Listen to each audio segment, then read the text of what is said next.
अस्सलाम वालेकुम स्टूडेंट्स, बिस्मिल्लाहिर्रहमानिर्रहीम। अपना यूनिट नंबर 10 इसको हम आगे कंटिन्यू करने लगे हैं और आई होप कि आपने इस चैप्टर को रीड किया होगा। इसको रीड करने में आपको मुश्किल पेश आई होगी। बहरहाल इसको आप बार बार रीड करें तो इंशाल्लाह आपको समझ आ जाएगा। और आइडियाज़ बस अल्फाज थोड़े मुश्किल यूज़ किए गए हैं, लेकिन समझ आपको ये आ सकता है। ठीक है, इसको ध्यान से गौर व फिक्र करके पढ़ें तो ये आपको समझ आराम से आ जाएगा। क्वेश्चन नंबर 4 से स्टार्ट करते हैं। Why should people be given more opportunity to read books? लोगों को ज़्यादा मौके क्यों देने चाहिए किताबें पढ़ने के लिए? People should be given more opportunity to read books because books are shelter, sustenance and roads forward. ठीक है, किताबों को ज़्यादा से ज़्यादा पढ़ने का लोगों को मौका देना चाहिए क्योंकि किताबें हमारे लिए एक पनाहगाह की तरह हैं। ठीक है, हमें वो कायम रखती हैं, सस्टेन रखती हैं और रोड फॉरवर्ड और आगे का रास्ता दिखाती हैं। Which book has inspired you the most? कौन सी किताब ने आपको सबसे ज़्यादा मुतासिर किया? और इसके अंदर आप ये पेंसिल से लिखा गया, इसको आप लिख सकते हैं क्योंकि वैसे दूसरा वाला भी आप याद कर सकते हैं, लेकिन वो थोड़ा डिफ़िकल्ट है।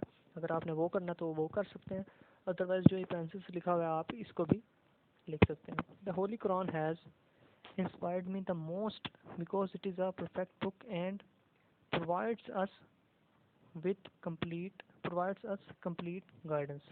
ठीक है, विद का वर्ड काट दें यहाँ पे। ये होली कुरान जो है उसने मुझे सबसे ज़्यादा मुतासिर किया है और ये हमें एक सही रहनुमाई देती है ज़िंदगी में। Have you ever experience the same feelings while reading a book? क्या आपको भी कभी इस तरह से एहसास हुआ है किताब पढ़ते हुए? Yes, I have experience the same kind of feelings when I was reading Russell's unpopular essays.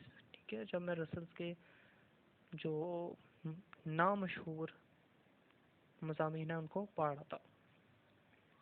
Can modern technology tech the place of books? क्या नई जदीद टेक्नोलॉजी किताबों की जगह ले सकती है? No, modern technology can not take the place of books despite the presence of blogs, e books, text message, even then books are must. तो टेक्नोलॉजी जो है वो किताबों की जगह नहीं ले सकती, हत्ता के जो ब्लॉग्स हैं, इलेक्ट्रॉनिक बुक्स आ चुकी हैं, टेक्स्ट मैसेज आ सके, क्योंकि फिर भी अभी भी जो लोगों के अंदर पढ़ने का शौक़ है वो मौजूद है। कुछ लोग अभी भी पढ़ते हैं। ठीक है students, why does the author use the term fast food and slow food? Writer ने फास्ट फूड और स्लो फूड की टर्म क्यों यूज़ की है? The author uses the terms like slow food and fast food the way a slow food takes time, it becomes a part of our body। जैसा कि आस्था से खाना जो है वो हमारी टाइम लेता है, लेकिन हमारी जो बॉडी है, हमारा जो जिस्म है, उसका एक हिस्सा बन जाता है। इन द सेम वे, इसी तरह से books are necessary for nourishment of mind for better productive and thoughtful mind. इस तरह से जो जहन की नशोनुमा है, ठीक है, उसके लिए भी किताबें अहम हैं, ज़रूरी हैं। The term fast food is used for text, blogs, e books.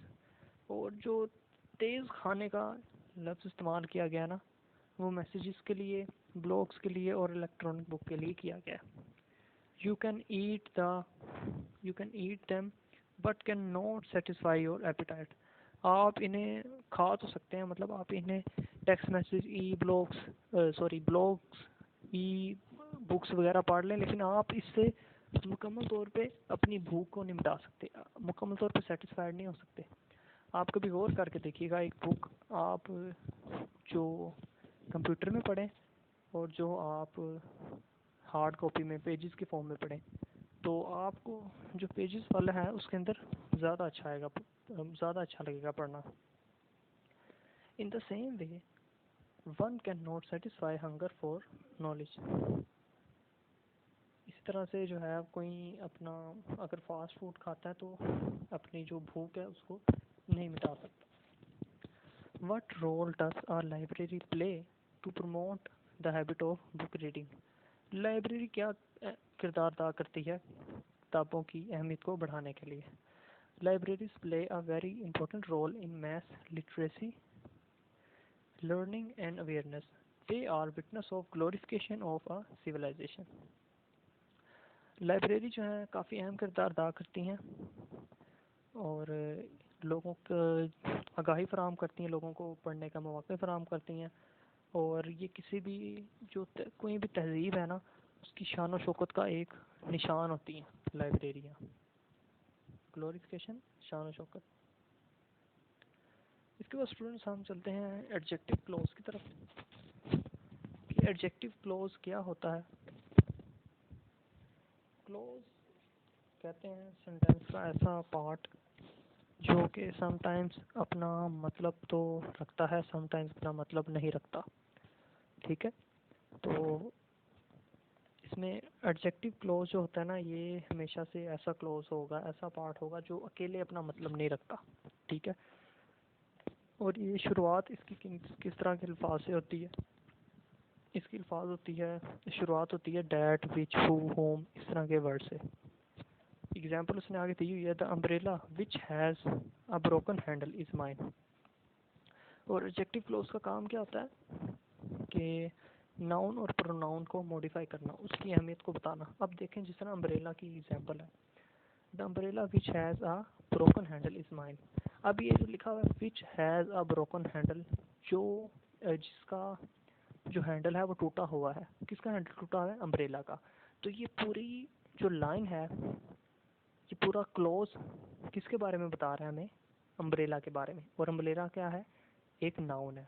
तो ये फ्रेज हमें एक नाउन के बारे में बता रही है, तो लिहाजा ये क्या होगी, ये क्लोज क्या होगा? एडजेक्टिव क्लोज हो जाएगा। ठीक है स्टूडेंट्स, तो आगे नीचे उसने हमें मुख्तलिफ सेंटेंसेस दिए गए, उसमें क्या है कि जी एडजेक्टिव क्लोजेस निकाल लें। तो इसको देखते हैं हम। A person who acknowledges his mistake is admirable.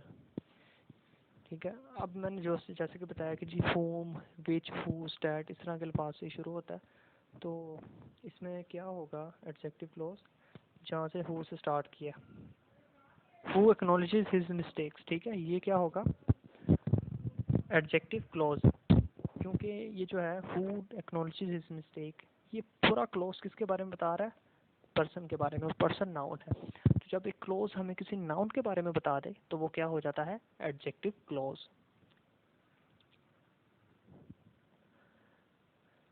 People who live in glass houses should not throw stones. People, ठीक है, who lives in glass houses. ठीक है, तो ये who lives in glass houses ये क्या हो जाएगा? Adjective clause. The books that have been recommended are out of stock. किताबें जो हमें रिकमेंड की गई हैं, तजवीज़ की गई हैं, वो स्टॉक में नहीं है, वो ख़त्म हो चुकी हैं। तो इसमें से एडजेक्टिव क्लोज क्या होगा? डैट, जो डैट से, हु से, विच से, इस तरह के अल्फाज से स्टार्ट होगा, वो क्या होगा? Adjective clause. तो डैट हैव बीन रिकमेंडेड, ये क्या होगा? Adjective clause. The question that she posed was too difficult to answer. जो सवाल उसने पूछा वो बहुत मुश्किल था जवाब देने के लिए। तो दैट शी पोस्ट ये होगा adjective clause. Everyone who has been invited is present. Everyone who has been invited, अब हु से इस तरह के अल्फाज से स्टार्ट होगा, तो ये हु हैज़ बीन इनवाइटेड क्या हो जाएगा? Adjective close. ठीक है स्टूडेंट्स, आई होप कि आपको इसकी समझ आ गई हो। इसकी प्रैक्टिस कीजिए, दोबारा से इसको एक्सरसाइज को देखिए, और विच, हु वगैरह जहाँ भी आते हैं ये एडजेक्टिव क्लोजेस को फाइंड कीजिए। उसके बाद आती है सेकंड कंडीशनल, कि सेकंड कंडीशनल क्या होते हैं। कंडीशनल सेंटेंसेस ऐसे होते हैं जिनके अंदर हमेशा इफ़ या व्हेन का इस्तेमाल हो। तो स्टूडेंट्स, अब जो सेकंड कंडीशनल होता है ना, इसके अंदर आपने एक चीज़ को ज़हन में रखना है कि एक तो सिंपल पास्ट होगा। ठीक है, इसके अंदर दो तरह के क्लोज होंगे, एक इफ़ क्लोज और एक मेन क्लोज। जो इफ़ क्लोज होगा ना, उसके अंदर सिंपल पास्ट यानी कि पास्ट इंडेफिनिट टेंस की हम बात करते हैं, और मेन क्लोज के अंदर वुड के बाद फर्स्ट की फॉर्म आएगी, कुड के बाद फर्स्ट की फॉर्म आ सकती है, या फिर माइट के बाद वर्ब की फर्स्ट फॉर्म आ सकती है। ठीक है, तो ये आपने रखना है, यानी कि वुड, कुड या माइट, इन तीनों में से कोई एक इस्तेमाल हो सकता है, और इसके बाद हमेशा फर्स्ट फॉर्म आपने लगानी है। तो इसकी जो एक्सरसाइज इसको कंप्लीट करते हैं। If he dash be younger he dash travel more. तो अब सिंपल पास्ट के अंदर हम क्या लगाएंगे बी के लिए? बी एक तरह से मैंने आपको आई होप कि पहले भी बताया कि बी एक तरह से ना एक ब्लैंक है, ठीक है। इस ब्लैंक के अंदर आप इस एम आर वॉज वर इनमें से कुछ एक आपने लगाना होता है। अब इफ़ ही वर, वैसे तो ही के साथ वॉज आता है, लेकिन अगर हमने ये कहना हो कि अगर मैं तुम्हारी जगह होता, ठीक है, तो होता के लिए जो है ना आप वर का इस्तेमाल करते हैं। इफ़ ही वर यंगर, अगर वो जवान होता, ही वुड ट्रैवल मोर, तो वो ज़्यादा सफ़र करता, ठीक है। वुड और आगे ट्रैवल फर्स्ट फॉर्म आ गई। If she dash not be always so let she dash be promoted. If she were not always so let she would be promoted. Would के बाद बी जो है ये फर्स्ट फॉर्म आ गई। If I dash speak perfect English I dash have a good job. If I spoke perfect English I would have a good job, ठीक है। If she dash passed the exam, she dash be able to enter university. If she passed the exam, she would be able to enter university.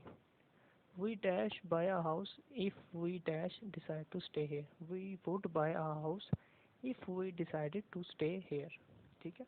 तो ये इस तरह से भी हो सकता है कि if वाला बाद में आ जाए, if वाला क्लोज बाद में आ जाए और मेन क्लोज पहले आ जाए, और इस तरह से भी हो सकता है कि if क्लोज पहले आ जाए और मेन क्लोज बाद में आ जाए।